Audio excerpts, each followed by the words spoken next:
Guys welcome back Bear Trader के session में स्वागत है। उम्मीद करता हूँ आप लोग सही रहेंगे। ये दूसरी बार मैं वीडियो बनाने की कोशिश कर रहा हूँ क्योंकि वॉइस इशू आ गया था। पुरानी जो वीडियो अपलोड करी थी उसमें भी वॉइस इशू था। तो आइए आज हम जानते हैं 3 तरीके प्राइस एक्शन ट्रेड करने के। तो प्राइस एक्शन ट्रेड में सबसे इम्पोर्टेंट क्या होता है? पहली चीज़ होता है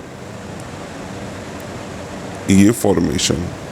ओके सॉरी, थोड़ा रैंडम जा रहा हूँ क्योंकि ऑलरेडी मैं एक बार कवर कर चुका हूँ।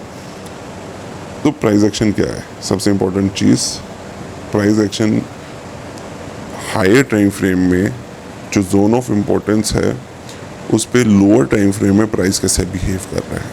इसको दोबारा सुनिए। हायर टाइम फ्रेम पे हमारे जोन ऑफ इम्पोर्टेंस होते हैं, उस पे लोअर टाइम फ्रेम पे प्राइस का बिहेवियर कैसा है, ये हमारे प्राइस एक्शन थ्योरी का बहुत बड़ा बेस है। ओके, तो ये हमारा हो गया हाई टाइम फ्रेम। मान के चलिए इसके अंदर क्या होगा, लोअर टाइम फ्रेम के बहुत सारे मूवमेंट होंगे। ओके, नीला ले लेते हैं। फिर डाउनवर्ड भी ऐसे ही होगा, कुछ कुछ कुछ कुछ कुछ। तो हमें बस यही कैप्चर करना होता है कि मार्केट ने हायर लोअर टाइम फ्रेम पर कैसे रिएक्ट करा है और वहाँ पे हमें ट्रेड कैसे मिला है। तो हम सबसे पहले बात करते हैं नेकेड प्राइस एक्शन की, जिसका मतलब ये हुआ कि मार्केट हायर हाई और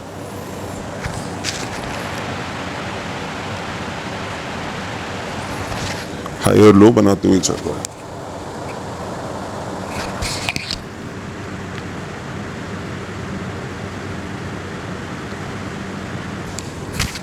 अब क्या होगा, एक पॉइंट पे आने के बाद मार्केट ऐसे आएगा और हम क्या कंसीडर करेंगे, ये हायर हाई है, ये हायर लो है। फिर मार्केट क्या करेगा, ऊपर जाएगा, ओके, और फिर नीचे आएगा। तब हम इसकी काउंटिंग चेंज करेंगे और हम इसे बोलेंगे लोअर हाई और ये हो जाएगा अपना लोअर लो, लोअर लो। ओके, तो आपको यही करना है, जब भी हाई का टूटेगा तब आपको लॉन्ग रहना है, और जब ये शॉर्ट का टूटेगा या तो एग्जिट हो जाइए या शॉर्ट पोजीशन ले लीजिए। ठीक है, पर इसके लिए इम्पोर्टेंट क्या है, छोटे टाइम फ्रेम पे मार्केट कैसे रिएक्ट कर रहा है। ओके, छोटे टाइम फ्रेम पर अब जैसे मार्केट जो है यहाँ से हाई हाई बनाना चालू कर रहा है। ओके, ये जोन ऑफ चेंज है। मार्केट कभी भी लार्जर टाइम फ्रेम पे, ये मैं पहले ही बता देता हूँ, अगर डाउन साइड आ रहा है और मार्केट कभी ये फॉर्म करता है तो इसका मतलब है मार्केट और लॉन्ग की तरफ जा सकता है। ठीक है, जाएगा तो कुछ भी शो नहीं है, पर इसके ऊपर ये जब भी डब्ल्यू पैटर्न बनेगा ये हमेशा स्ट्रॉन्ग पैटर्न में कंसीडर होता है, डब्ल्यू और एम पैटर्न। इसका मतलब है यहाँ से रिवर्सल के हायर चांसेस हैं। ठीक है, डबल टॉप बोलिए, डबल बॉटम बोलिए, कुछ भी बोलिए, एम पैटर्न बोलिए। ओके, वो अकेले काम नहीं करते, उसको अगर आप इंडिकेटर के साथ कपल करेंगे तो और अच्छे रिजल्ट्स आएंगे। पर ये प्राइस एक्शन का बहुत बेस है। अब आपको क्या करेंगे, अगर ये हमारा नेकेड प्राइस एक्शन है, आपको क्या करना है, बस ये देखना है कि कोई भी सपोर्ट पर, मान कर चलते हैं ये सपोर्ट है, ओके, और या बैंक निफ्टी में देखते हैं। ठीक है, कल मेरा बैंक निफ्टी का ट्रेड लिया था, उस पर हम देखते हैं मार्केट ने, मैं 5 मिनट पे जा रहा हूँ, वैसे इसका करेक्ट वो 5 मिनट नहीं है। ठीक है, अब कल किसी को ट्रेड लेना था तो कैसा लेना था, मार्केट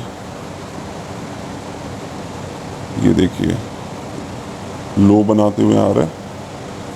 अब मार्केट ने क्या करा, इम्पोर्टेंट जोन पे आ गया मेरा, सपोर्ट पे। ठीक है, सपोर्ट पे आया तो इसने कैसे करा, मार्केट पहले ऊपर गया, इसको हम फर्स्ट पुल बैक कंसिडर करके यहाँ पे कभी ट्रेड नहीं लेना। जब मार्केट नीचे आया और जब ये ब्रेक करते हुए अपसाइड जा रहा है तो आपका लॉन्ग पोजीशन होना चाहिए। ओके, ये है सेफ़र तरीका करने का। मैंने शायद ट्रेड कहीं और नीचे लिया था क्योंकि मुझे कहीं ना कहीं कोई चेंज दिखा था, मुझे ये हेड एंड शोल्डर पैटर्न दिखा था। ठीक है, ये ब्रेकआउट पे मेरा ट्रेड था। ओके, और मैंने कहीं इधर तक रखा था क्योंकि अभी तक लार्जर टाइम फ्रेम पे मुझे कहीं कंफर्मेशन नहीं मिली थी ट्रेंड रिवर्सल की। ओके, तो ये क्योंकि मेरा जोन ऑफ इम्पोर्टेंस था, तो इसलिए मैंने यहाँ पे ट्रेड लिया था। तो ये अच्छा खासा ट्रेड था बहुत, क्योंकि स्टॉप लॉस मेरे लिए बहुत इंपॉर्टेंट है। बहुत छोटा स्टॉप लॉस था और यहाँ पे मैंने एग्जिट करा था ये बड़ी कैंडल पे। 2.62 का मेरा ये था रिस्क टू रिवॉर्ड, जो मेरे लिए बहुत अच्छा था। ओके, तो ये वाली चीज़ थी।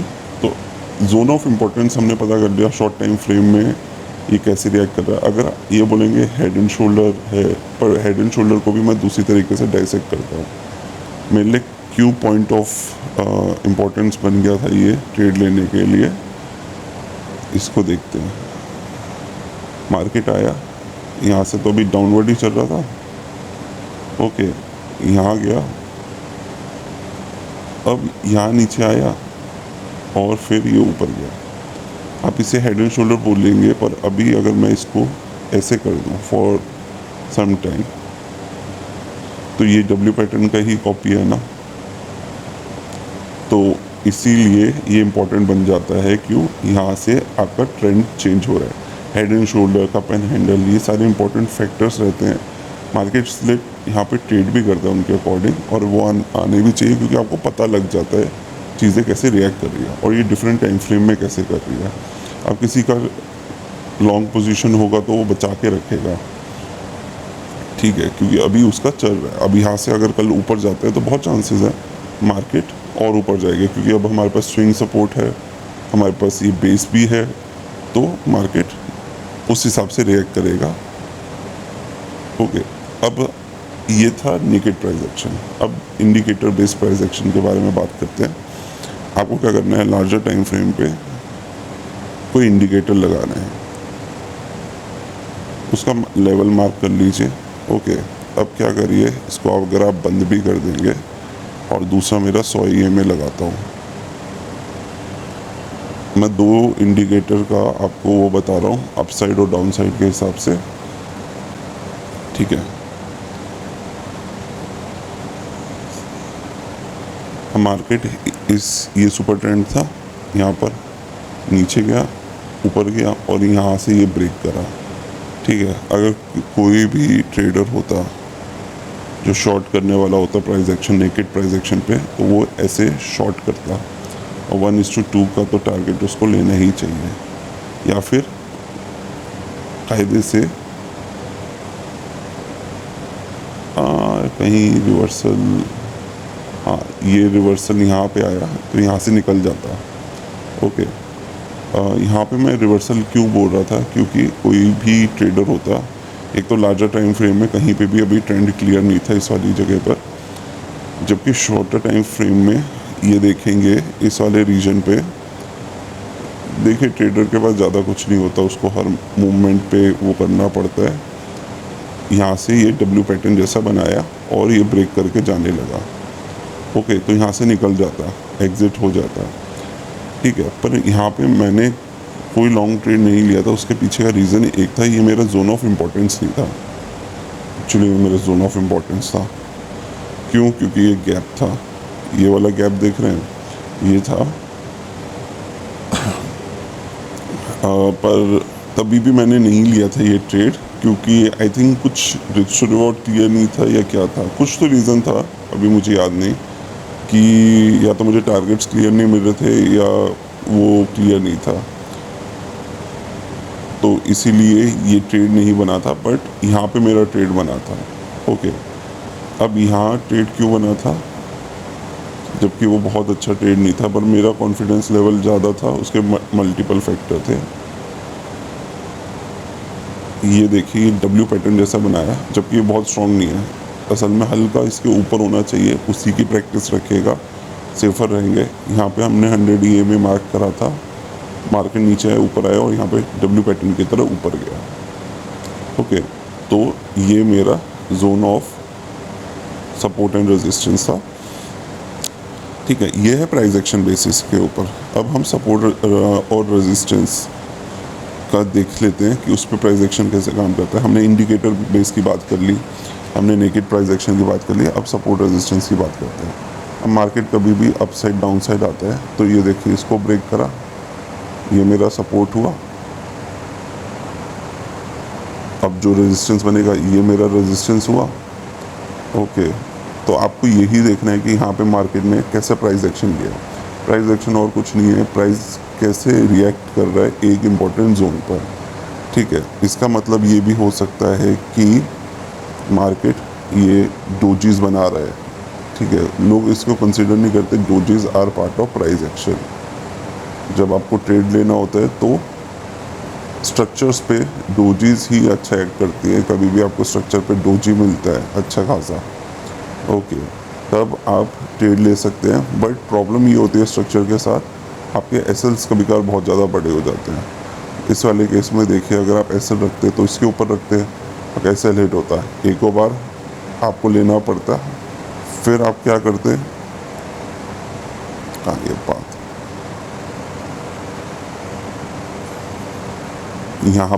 यहाँ लेते, ओके, इसके ब्रेकआउट पे लेते, फिर आपको यहाँ कहीं एंट्री मिलती है, क्योंकि मार्केट ने ट्रेंड यहाँ कंफर्म करा कि वो नेगेटिव जा रहा है। ओके, तो ये बहुत इंपॉर्टेंट हो जाता है कभी कभार देखना कि आप एसएल कहाँ लगा रहे हैं। ये है सपोर्ट एंड बेसिस रेजिस्टेंस के बेसिस का स्ट्रक्चर। नेक्स्ट हम बात करते हैं सप्लाई और डिमांड की। हम एज्यूम करके चलते हैं ये हमारा स्ट्रॉन्ग डिमांड जोन था, ठीक है, और मार्केट ने यहाँ पे कैसे प्राइस करा, प्राइस एक्शन लिया। यहाँ पे इसने बार बार बाइंग दिखाई, इसके ऊपर आप एक लॉन्ग ट्रेड ले सकते हैं। तो गाइस, हमने बात कर ली नेकेड प्राइस एक्शन की, सपोर्ट रेजिस्टेंस वाले प्राइस एक्शन की, इंडिकेटर बेस्ड प्राइस एक्शन की, और सप्लाई एंड डिमांड की। ये 4 तरीके की हमने प्राइस एक्शन की बात करी, और मार्केट में 4 ही तरीके के मेजर भी हैं। इसके बेसिस पे आप अदर इंडिकेटर्स के साथ कर सकते हैं, चीज़ें कर सकते हैं, पर प्राइस एक्शन सिर्फ चार्ट्स पे होता है। ठीक है, जो RSI और ये वाले चार्ट्स होते हैं, इस पे मैंने प्राइस एक्शन अब तक नहीं सुना है, ना मैंने करा है। तो जो अपने नॉर्मल चार्ट्स होते हैं, इन्हीं पे हमें लेना चाहिए, और मैं ऑप्शंस के भी नेकेड चार्ट पे ही ट्रेड लेता हूँ। तो वो मुझे मोमेंटम में हेल्प करता है, क्योंकि कुछ भी प्रॉब्लम नहीं दिखाते। जबकि जो मेरे इंडेक्स है उस पर मैं कोई ना कोई इंडिकेटर ओवरले कर लेता हूँ, सॉरी, ये इंडिकेटर वो देख लेता हूँ, ताकि मुझे ये दिख जाए कि चार्ट कैसे जा रहा है। उम्मीद करता हूँ ये वीडियो अच्छी लगी हो। अगर अच्छी लगी हो, लाइक शेयर सब्सक्राइब करें, और हमारा कबाड़पे.com जो स्टार्टअप है, इसे सपोर्ट करें। बहुत आपकी हेल्प की ज़रूरत है। इसको आप प्लीज़ लॉगिन, यहाँ पे लॉगिन का बटन दबाइए, गूगल से लॉगिन कर लीजिए अपनी डिटेल्स सारी, ताकि हमें पता लगे किस रीजन से सपोर्ट आ रहा है। तो धन्यवाद, अगली वीडियो में मुलाकात होगी। देखते रहिए बी अ ट्रेडर।